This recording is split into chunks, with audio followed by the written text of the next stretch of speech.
Guys, India में opportunities और employment दोनों की ही कमी नहीं है, लेकिन फिर भी आज भी इंडियन यूथ एम्प्लॉयमेंट को लेकर सबसे ज्यादा टेंशन में रहता है।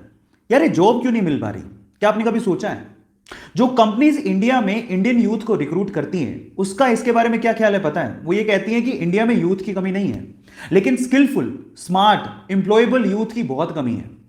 और जो यूथ स्किलफुल है और स्मार्ट है, उसके लिए जॉब की कोई कमी नहीं है। अब इसको थोड़ा मैं स्टोरी के थ्रू समझाने की कोशिश करता हूं, ध्यान से समझिएगा, जिससे आपको ज्यादा समझ में आएगा।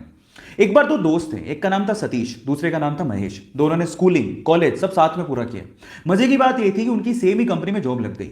दोनों ने बहुत हार्डवर्क किया पूरे साल भर। साल भर बाद उनका प्रमोशन होना था। तो जिस दिन प्रमोशन था उस दिन बॉस आए। उन्होंने सतीश को प्रमोशन लेटर देते हुए कहा कि सतीश, तुम्हारा प्रमोशन होता है। तब महेश ने पूछा कि सर मेरा? तो बॉस ने कहा कि महेश, आई एम सॉरी, तुम्हें प्रमोशन नहीं मिल पाएगा, इस साल तो कम से कम नहीं मिल पाएगा, वर्क हार्ड। तो ऐसा करके बॉस अपने कैबिन में चले गए। महेश उदास हो गया।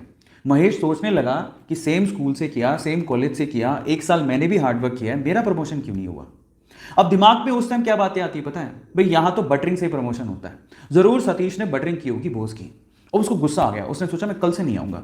वो बॉस के कैबिन में गया और बॉस को बोलता है कि बॉस, अब मैं कल से तो नहीं आऊंगा, आई एम सो सॉरी। तो बॉस ने कहा कि क्यों नहीं आओगे? तो वो कहता है कि बॉस, मैंने बहुत हार्डवर्क किया पूरे साल भर, लेकिन मेरा प्रमोशन नहीं हुआ। अब मुझे ऐसा फील होता है कि इस कंपनी में सिर्फ बटरिंग करने वालों का ही प्रमोशन होता है। मतलब वो डायरेक्टली सतीश पे ब्लेम लगा रहा था कि सतीश ने बटरिंग की है। लेकिन बॉस तो ये जानता था कि सतीश ने बटरिंग नहीं की है, सतीश ने वाकई में हार्डवर्क किया है, वो स्मार्ट है, महेश से स्मार्ट है। अब इस चीज को प्रूव कैसे करें?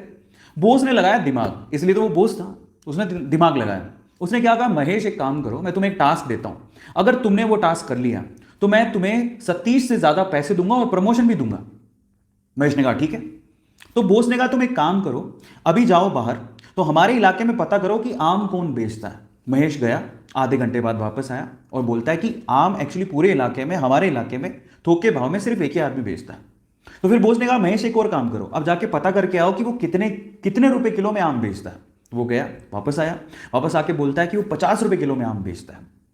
अब बॉस ने क्या कहा, महेश मैं सेम चीज अब मैं सतीश से करवाता हूं, तुम ध्यान से देखना। उन्होंने सतीश को बुलाया और सतीश को बोलता है कि सतीश एक काम करो, इस इलाके में जो आम बेचता है उसकी खबर लेके आओ कि कौन कौन आम बेचता है। सतीश गया मार्केट में और वापस आया आधे घंटे बाद। और सतीश ने जो कहा, महेश उसको देखता रह गया।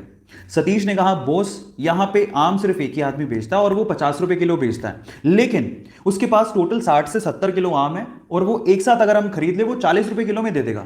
और अगर हमने 40 रुपए किलो में वो 60 से 70 किलो आम बेच दिए और हमने अगर 50 रुपए किलो में से सेल किया तो हमें बहुत प्रॉफिट होगा। और आगे आने वाले समय में हम लोग आम में भी अपना हाथ आजमा सकते हैं, आम के बिजनेस में भी। अब आप समझिए कि सतीश और महेश में क्या फर्क था। आप समझ पा रहे हैं कि स्मार्टनेस और स्किल का क्या मतलब होता है? आज का यूथ क्या है ना, सिर्फ इस फिलॉसफी में, ज्यादातर यूथ इसी फिलॉसफी में जीता है कि इतने में इतना ही मिलेगा। जब आप ये सोचते हो कि इतने में इतना ही मिलेगा तो प्रमोशन की आस आपने रखी क्यों है? वो बहुत इंपॉर्टेंट है। मैं हमेशा एक बात बोलता हूं, आप जिस भी कंपनी में काम कर रहे हो या आप जो भी करना चाह रहे हो, अगर वो आपको 100 रुपए देती है ना, तो आप 50 रुपए का काम करके मत दो, आप उसको 200 रुपए का काम करके दो। आप उसको अपना आदी बनाओ।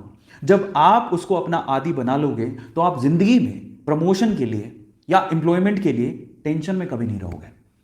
तो अब आपको समझ में आया होगा कि एक्चुअल में क्या मीनिंग है, क्यों लोग एम्प्लॉयमेंट को लेके इतना टेंशन में रहते हैं। सो गाइस, मेरी तरफ से मैंने समझाने की कोशिश करी है। ऐसी अमेजिंग स्टोरीज के लिए यूट्यूब पे हमारे चैनल को सब्सक्राइब कर लीजिए और अगर आप इंस्टाग्राम पे देख रहे हैं तो मुझे फॉलो करना मत भूलिएगा और इस स्टोरी को लोगों के साथ शेयर जरूर करिएगा ताकि वो समझें।